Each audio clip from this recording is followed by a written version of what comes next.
کر کے گئے ہیں۔ حضور علیہ السلام آخری وقت آیا، جبریل آگے، فرشتہ ساتھ ہے، ملک الموت آ گیا۔ یا رسول اللہ صلی اللہ علیہ وسلم وقت پہنچ گیا ہے، اللہ پاک ملاقات کے انتظار میں ہے، کیا چلتے ہیں یا نہیں؟ اللہ پاک نے کہا ہے کہ پہلے اجازت لینا۔ جس ہستی کے سامنے ملک الموت جیسی ذات آ کر اجازت مانگے، اس ذات کی ہم نافرمانیاں کریں، اس حضور علیہ السلام کی شریعت کو ہم اپنے گھروں سے نکالیں، اس حضور علیہ السلام کے طریقوں کو ہم اپنی زندگی سے نکالیں، جس کے سامنے آ کر موت بھی کھڑا ہو جائے اور کہے کہ اجازت ہے کام کرنے کی یا نہیں ہے، اور کہہ دیا یا رسول اللہ صلی اللہ علیہ وسلم اجازت ہے یا نہیں؟ پہلے جاؤ جبریل، اللہ سے پوچھ کے آؤ کہ میرے بعد میری امت کا کیا ہوگا۔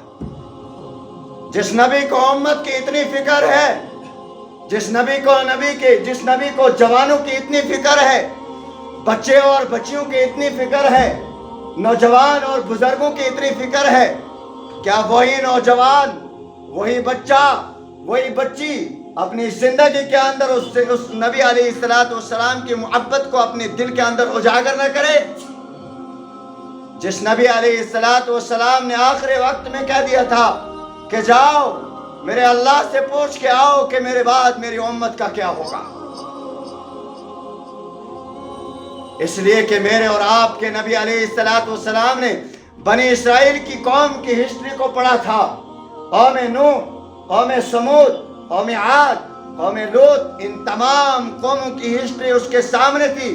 حضور علیہ السلام کو پتا تھا میری امت کے جوان شراب بھی پیئیں گے، میری امت کے جوان چرس بھی پیئیں گے، میری امت کے جوان ایسی دوائیوں کے شکار ہوں گے، ایسے نشے کا شکار ہوں گے، میری امت کے جوان مرد اور عورتیں رات کو زنا کر کے سوئیں گے۔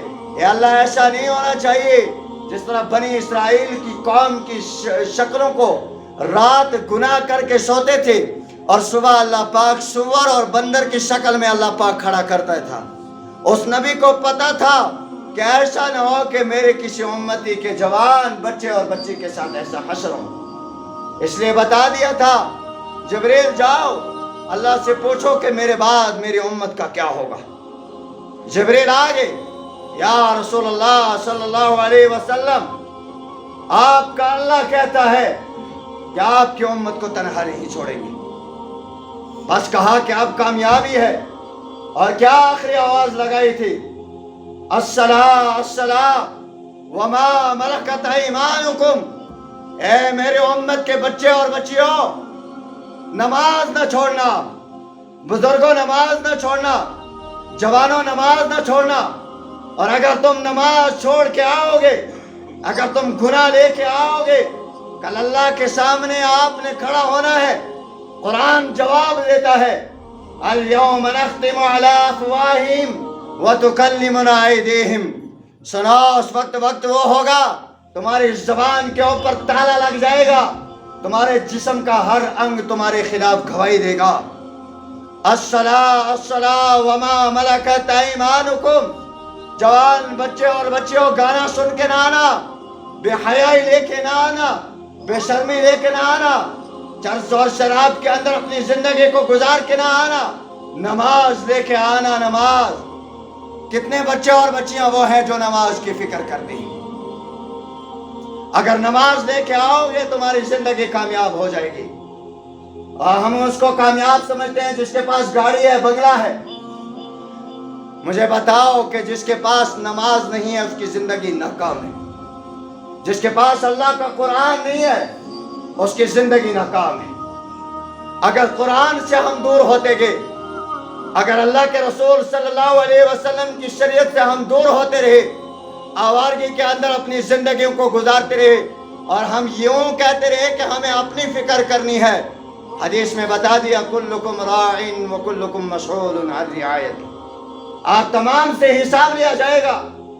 شوہر سے اپنی بیوی کے بارے میں پوچھا جائے گا، باپ کو اولاد کے بارے میں پوچھا جائے گا، استاد کو شاگرد کے بارے میں پوچھا جائے گا۔ ایسا نہ کہو کہ مجھے اپنی فکر کرنی ہے۔ ہم اپنی فکر کرتے کرتے، یہی بات کرتے کرتے ہماری زندگی گزر جاتی ہے، اور محلے اور گاؤں کو رسم اور رواج نے آ کر اتنا تنگ کر دیا ہے کہ ایک غریب کے گھر کے اندر ایک غریب بچی کی شادی کرنا اتنا مشکل ہو گیا ہے کہ ایک پہاڑ کے برابر مشکل ہو گیا ہے۔ ہم رسم و رواج کے اتنے پابند ہو گئے ہیں کہ ہمارے جوانوں کے اندر آوارگی سب سے زیادہ بڑھتی جا رہی ہے۔ ہمارے جوان، نکاح ایک عبادت کی عبادت، اس عبادت کے اندر ہم رسم و رواج کی پابندیاں کریں اور آوارگی کی پابندیاں کریں، ایک شیطانی کام کی ہم پابندیاں کریں۔ جو نکاح عبادت تھا، جو نکاح سنت تھا، آپ نے دیکھا ہے کوئی نماز پڑھتے ہوئے گانا بھی سنتا ہے؟ نہیں نا، اس لیے کہ نماز پڑھ رہا ہے، اللہ کے احکام کو پورا کر رہا ہے، عبادت کر رہا ہے۔ نکاح کیا ہے؟ عبادت ہے۔ پھر نکاح بھی ہو رہا ہے، ساتھ میں بچیاں ڈھول بھی بجا رہی ہیں، ساتھ میں بچیاں ناچ بھی رہی ہیں، ساتھ میں نوجوان گانا بھی گا رہے ہیں اور ڈانس کر رہے ہیں۔ جن جوانوں کی زندگی کے لیے اللہ کے رسول صلی اللہ علیہ وسلم نے رویا تھا اور کہہ دیا تھا کہ جوانوں، اپنی زندگی کو پاک باز بنا کے آنا، اپنی زندگی کو داغدار کر کے نہ آنا، اپنی زندگی کے اندر حیا لے کے آنا، اپنی زندگی کے اندر سنت کی محبت لے کے آنا۔ جوانوں سنو، اس اللہ کے سامنے جواب دینا ہے۔ بچیوں سنو، اس نبی علیہ السلام کے سامنے جواب دینا ہے۔ اگر اس نبی نے کہہ دیا کہ اللہ، یہ میری امت کے وہ جوان بچے اور بچیاں ہیں جن کا تعلق دنیا کے اندر میرے دین سے کوئی نہیں تھا، اس وقت ہماری زندگی کامیاب ہوگی یا ناکام؟ اس لیے ہم سب نے اس چیز کی فکر کرنی ہے یا نہیں ہے؟ اور تیسری بات بتا دی اللہ کے نبی علیہ السلام نے۔